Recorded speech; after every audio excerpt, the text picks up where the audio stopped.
Dans le cadre de l'exécution de son plan d'action 2024-2025, l'Université du Burundi, à travers la direction d'assurance qualité, a organisé un atelier de formation en assurance qualité dans l'enseignement supérieur en faveur des personnels enseignants et administratifs de l'Université du Burundi. Le directeur d'assurance qualité a vivement remercié les participants pour leur dévouement et présence massive dans cette information qui s'inscrit dans une série de renforcement des capacités organisées par l'Université du Burundi. Je voudrais vous adresser un mot très bref d'accueil et de remerciement pour avoir répondu présent à l'invitation que l'on vous a envoyée par le biais de vos doyens.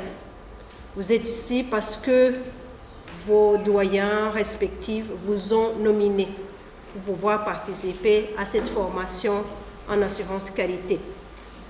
Alors je vous ferai savoir que cette formation en assurance qualité rentre dans une série de formations qui sont organisées par la direction de l'Université du Burundi, pas uniquement par la direction d'assurance qualité.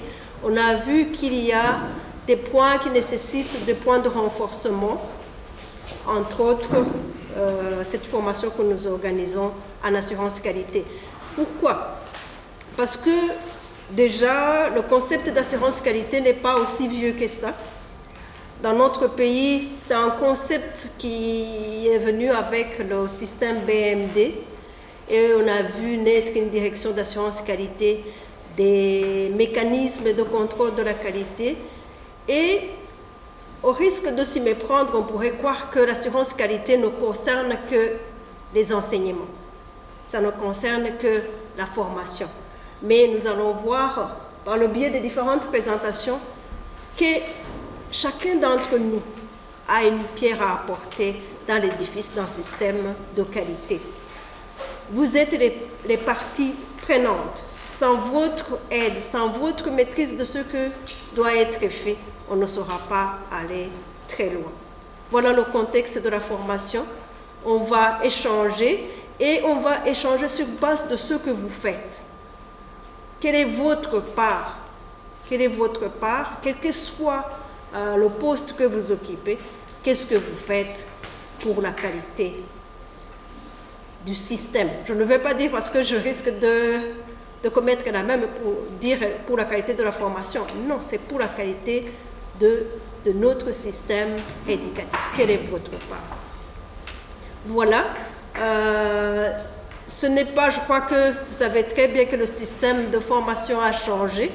On est passé du système où il y a quelqu'un qui est pourvoyeur des connaissances et d'autres qui écoutent, qui des fois posent des questions. On va essayer d'avoir des séances les plus interactives possibles. Donc j'aimerais avoir votre feedback. Et il ne me reste que quand vous souhaitez de bons travaux. En quoi consiste alors l'assurance qualité en tant qu'outil de gestion et régulation des normes dans l'enseignement supérieur? Les référentiels constituent un socle solide d'orientation.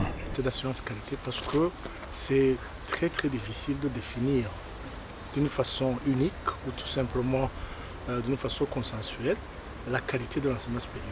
Donc au lieu d'avoir une définition commune, au lieu d'avoir une définition unique, on adopte le système des concepts de l'assurance qualité. Ça veut dire en fonction, vous définissez la qualité de l'enseignement supérieur en fonction de votre programme ou en fonction de ce que vous êtes comme enseignant, comme étudiant, comme autre partie prenante de l'enseignement supérieur.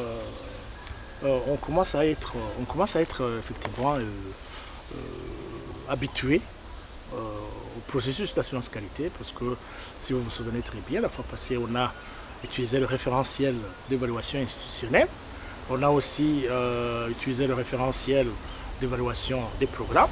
Récemment on a évalué l'école doctorale, donc c'est pour dire que finalement les axes de l'assurance qualité en général c'est la planification d'abord, ensuite vous avez la réalisation des objectifs fixés et ensuite vous avez l'évaluation et après l'évaluation vous élaborez un plan de redressement Donc voilà, c'est ça en fait la gestion de l'assurance qualité. Et maintenant, ce qui est bien, c'est que tout le monde maintenant comprend qu'il doit être impliqué pour que chaque objectif soit réalisé.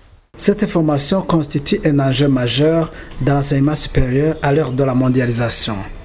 Le formateur a vivement apprécié l'abnégation et l'engouement des participants qui s'imprègnent des concepts d'assurance qualité.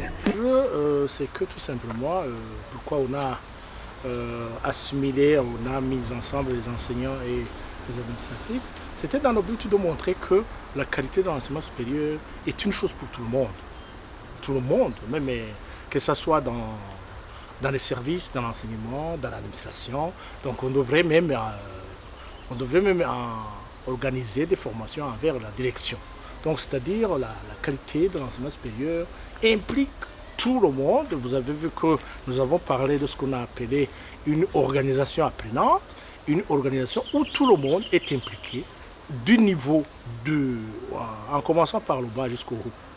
Impressionné aujourd'hui par la formation en assurance qualité parce que j'ai l'impression que tout le monde maintenant est éveillé, est intéressé par les concepts de l'assurance qualité. J'ai vu surtout les administratifs. Avant, on pensait que l'assurance qualité de l'enseignement supérieur concernait uniquement les enseignants. Mais maintenant, on vient de remarquer que finalement, les administratifs commencent à comprendre que finalement, ils sont aussi concernés par l'assurance qualité.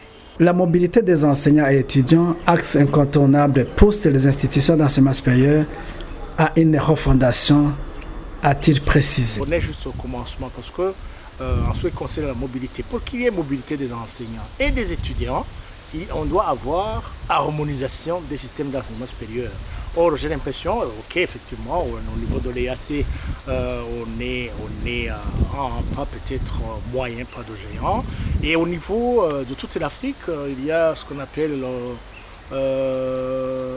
HAQUA 3 maintenant, phase 3, harmonisation des systèmes d'enseignement et d'assurance qualité. Donc, je pense que pour qu'il y ait une mobilité effective, il faut effectivement qu'il y ait harmonisation des systèmes d'enseignement et d'assurance qualité.